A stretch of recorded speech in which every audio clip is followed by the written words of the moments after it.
Here is a question. Read it carefully and think about the answer. Let us solve it step by step. Let us begin solving this step by step. Identify the functional groups. The molecule has a terminal alkyne, CCH, at one end and a terminal alkene, CH2 is equal to CH at the other end, with a 6-carbon chain total. Moving on to the next step. Count the carbons. The structure is CH2 is equal to CH, CH2, CH2, CCH, which has 6 carbons. C1 is equal to C2-C3-C4-C5, C6 or C6 is equal to C5, C4, C3, C2, C1. Moving on to the next step.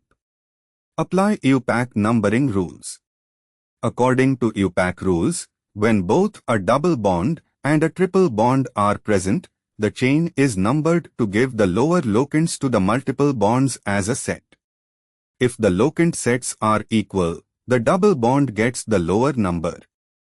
And for the final step, C1 is equal to C2-C3-C4-C5, C6 gives double bond at C1 and triple bond at C5.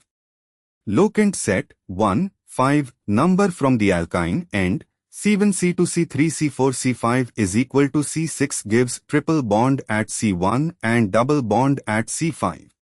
Locant set 1, 5 since both numbering schemes give the same locant set 1, 5, the IUPAC rule states that the double bond is given the lower locant. Therefore, number from the alkene end, double bond at C1, triple bond at C5. The name is hex 1N5Yane. Eliminate wrong answers. A. Hex 5N1Yane would imply numbering from the alkyne end giving triple bond at 1 and double bond at 5. This violates the rule that double bond gets lower number when sets are equal. C. Hex 6N1Yane and D. Hex 1N6Yane are impossible for a 6-carbon chain. Position 6 cannot have a double bond starting there for a terminal alkene in a 6C chain. Therefore, the correct answer is B. Therefore, the correct answer is option B.